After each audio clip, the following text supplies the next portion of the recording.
This is the Chicken Yogi Show, hosted by the Chicken Yogi, Kit Kilstow. Kit is a spiritual mentor who shares spiritual wisdom to help neurodivergent people remember who they are. They believe that we all deserve full liberation and radical self-acceptance and love. Learn more and receive a free gift when you subscribe at chickenyogi.com. And now, this week's show.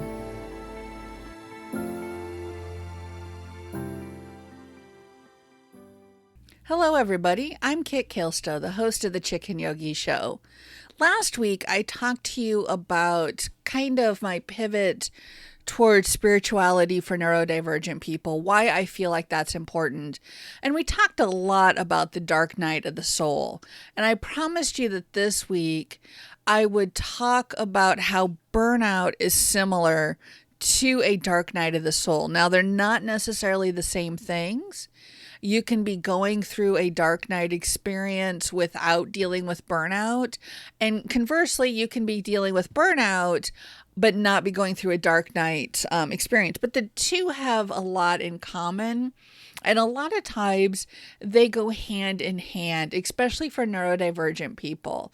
And so that's what I want to talk to you about this week.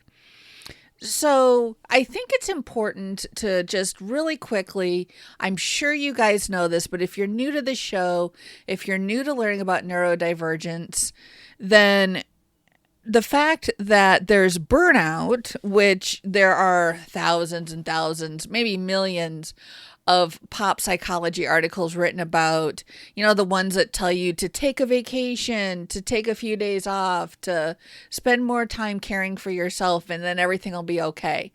That is neurotypical burnout. Neurodivergent burnout is a whole nother beast. Now, a lot of those same ways to help do help neurodivergent burnout. I mean, if you can step back from your responsibilities, especially if you're somebody who maybe just realized you're neurodivergent and you're dealing with a job and a family and all of a sudden it becomes way too much, which is very, very common. I kind of had it happen to myself, so I understand. Or whether you are, struggling through school, struggling to find a job. There are many different ways to be burnt out as a neurodivergent person. And so I don't want to give the opinion at all that there is only one type of burnout, because there isn't. But neurodivergent burnout is very different, because in addition to those daily life pressures that cause burnout, a lot of responsibilities, a demanding job, a lot of family responsibilities. Layered on top of that, for people like myself, people like you, I'm sure if you're listening, is if you do not have a neurotypical mind, in other words, if you have one of those conditions that are on the neurodivergent umbrella graphic that gets shared around, which is more than just autism and ADHD. And again, I want to maybe, old hat to somebody, but I want to kind of reiterate that too. OCD, traumatic brain injuries, schizophrenia, personality disorder. Sorry, I'm trying to remember them off the top of my head. Anxiety, major depression disorders, anything that makes your brain work differently from what is considered to be the social norm would be considered neurodivergent. So I'm not just talking to autistic people or people with ADHD or people with both. I'm talking to the whole broad spectrum of neurodivergence. And so when you look at neurodivergent burnout, when you look at that and you look at the dark night of the soul, there's some similarities. We are working with the definition of the dark night of the soul that is a broad definition that talks about going through a very tough personal time, a personal crisis. And this personal crisis often brings up questions such as, what do I want to do? What am I meant to be doing? What is my purpose in life? You may feel completely failed by the systems of authority, especially if you have spiritual authority. If you're leaning more towards like an organized type religion, you may feel like those have failed you or those didn't work for you in some way. You may also feel as if you're aimless. You don't have a purpose in life. You're not sure where you're going. You're not sure what the future looks like. That's the working definition of the dark night of the soul that we're working with here. Well, if you think about neurodivergent burnout, a lot of those same questions actually come into play when you're dealing with burnout. You may be thinking, this isn't working for me, this meaning your life, the structures you've built around your life. You may be disillusioned. A lot of times burnout will happen after a major event like a layoff or working long hours, and you may realize that you're being failed by your employer. And so when you have those feelings, you're going to question what do you want to do? What is my purpose? What am I here for? You may question your beliefs, and they don't have to be what we would think of as stereotypically religious beliefs. You may be questioning your beliefs around your employment, around our economic system, your beliefs around authority. You may be thinking, especially if you're somebody who didn't realize you were neurodivergent and you receive that late diagnosis or you have that late realization, and all of a sudden your life really kind of, on one hand, becomes very crystal clear and has a sense of direction, and on the other hand, kind of tumbles around you because you realize that nothing that you believed or understood about yourself before is correct, because those were the stories that other people were telling you versus the stories in the life that you were creating yourself. That's why I talk a lot about remembering who you wanted to be before the world told you who you should be. Because for a lot of us, we've internalized over the years a lot of stories that people have told us about how we work, how we think, how we do things. And when you have that realization that you're neurodivergent, all of a sudden it's like you were living in a dark room and somebody turned on the light and you're not in a room at all. You're somewhere else. You're in a space station. You're in an amusement park. You're somewhere else. So when you're dealing with neurodivergent burnout, a lot of times there is that sense of wandering, that sense of, I know I can't keep doing what I have been doing. I don't know, though, what I should be doing going forward. In addition to those questions, the other big way that neurodivergent burnout is a lot like going through the dark night experience is that the only way out is through. There are no shortcuts. There are no quick fixes. People may try to sell you those quick fixes online, but the truth is there are no shortcuts. There are no quick fixes. The only way to get through burnout, the only way to get through a dark night of the soul experience is to simply exist, be in the moment, and get through it and come through on the other side. And unfortunately, we don't know exactly how long that's going to take or what that's going to look like for us, because it looks different for every single person. We can use frameworks. We can use frameworks and the knowledge from talking to other people about, okay, well, what did your burnout look like? What do you deal with? Well, how does this look? And again, there's some similarities there in that, at least for me personally, having dealt with both of these, a lot of times you don't know you're in it until there's kind of an aha moment. You keep going, you keep feeling worse and worse and worse, and then all of a sudden you're like, oh, this is burnout. Or, oh, this is a dark night of the soul. And you may not have that terminology or that language. I didn't for the longest time. I was just like, oh, okay. I can't remember the term that I used for my dark night of the soul. But all I know is I Googled the heck out of it and unfortunately came up with very little that applied to me, not being a Christian. So the with that, sorry, I kind of lost my train of thought there. But with that, you have to find your own way through. And that can be scary. That can be difficult because you will have moments, a lot of people have moments where they wonder if they're going to get through it at all. Is it always going to be this way? And that is a pretty bleak thought when you realize that things aren't going well. And is it always going to be this way? And you can talk to people like myself, like others online who have gone through it, who have, found their way through the other side. You can talk to us and we can say, yeah, you do get through it. It's rough. But you yourself will still doubt that you can get through that. And so I think probably the biggest similarity between burnout and dark night of the soul is how just damn difficult they are to get through. I mean, nobody prepares you for what it's going to take to get through these. And that's why in last week's episode I talked a lot about how I don't believe in cures per se. I don't believe that once you get through burnout, you can say, okay, I'm fixed. It's never going to happen again. It's kind of like stubbing your toe. You stub your toe on the edge of a table, a leg of a table. And so the next time you get close to the table, the table is there. You're, a little bit more cognizant or aware of where you are in the grand scheme of things, where your feet are.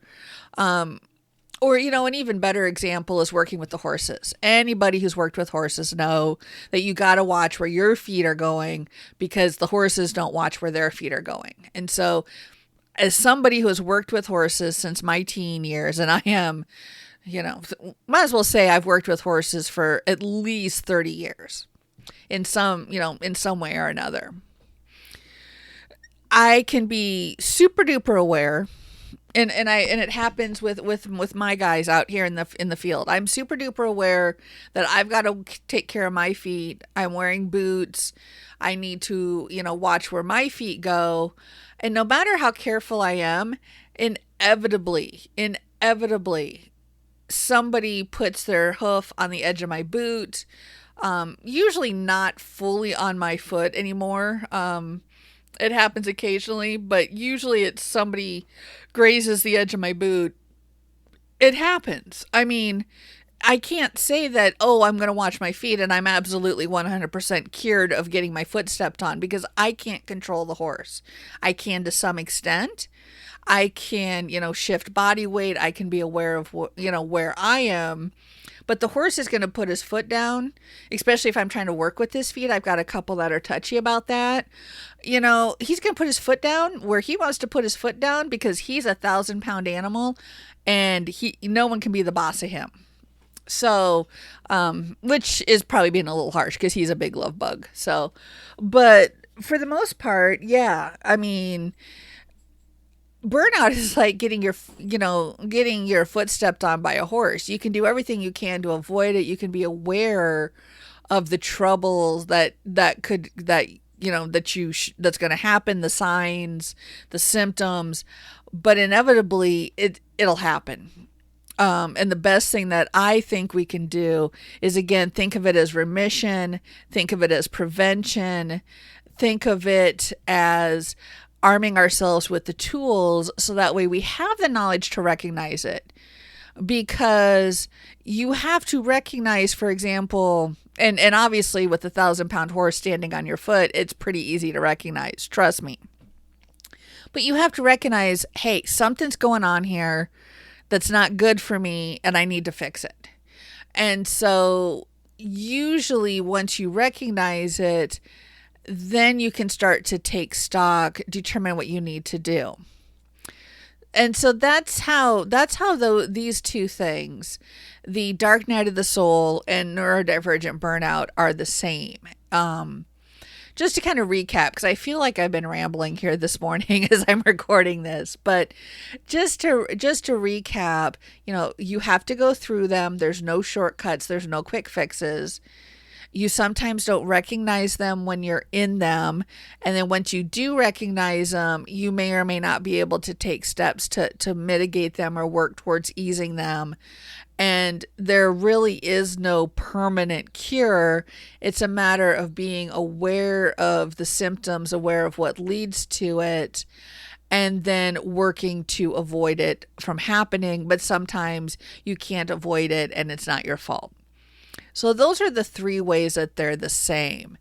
So with that, then it sounds like, if you're thinking, well, if there's this much similarity between the two things, then do you get through them the same way? Do you get through them with the same tools, and how do you do that?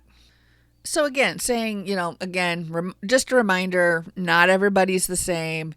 Not everybody is going to have the same things work for them.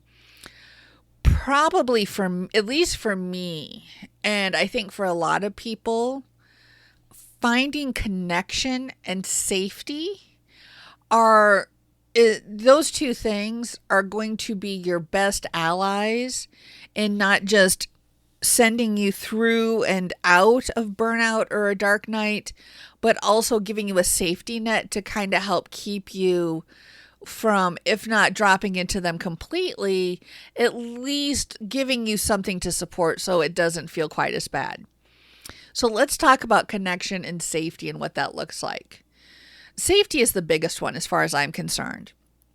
Most people I know and I deal with in community, we have had stories that we have been told about ourselves for a very long time.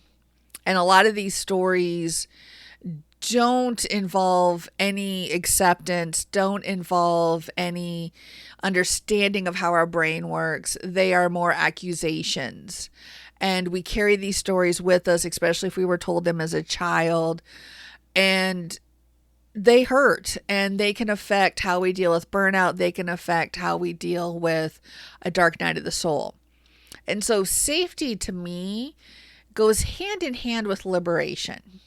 Now, from a yoga standpoint, liberation is basically the merging of yourself with the universe to kind of keep it on a as broad a base as possible. Merging with yourself as a universe, and to draw on a little bit of Buddhism, to step off the cycle of death and rebirth. The liberation that we're looking for, because obviously we don't want to step off that cycle until we're ready, is that the liberation we're looking for is liberation that happens while you're living. And it's the liberation that Eliade, who Mircea Eliade was a religious theorist a long time ago, what he called Jivan Mukta. And the Jivan Mukta that he wrote for was basically a belief, or that he wrote about was a belief that you can be liberated while you're still living. And that liberation, again, means that you're not tied to your physical existence, but you're also not tied to your mental consciousness. And there's a lot that I could go into, and I will through Coop Dharma, my paid newsletter. And in fact, the first inaugural issue of Coop Dharma is going to talk about Jivan Mukta. And so that is something that I'm going to share with you. I'm recording this on May 5th. And so that is something that I'll be sharing with you here the first part of May 2024. And I encourage you to check that out at chickenyogi.com. And there's a link there under publications to Coop Dharma. I'll also be announcing it in my newsletter.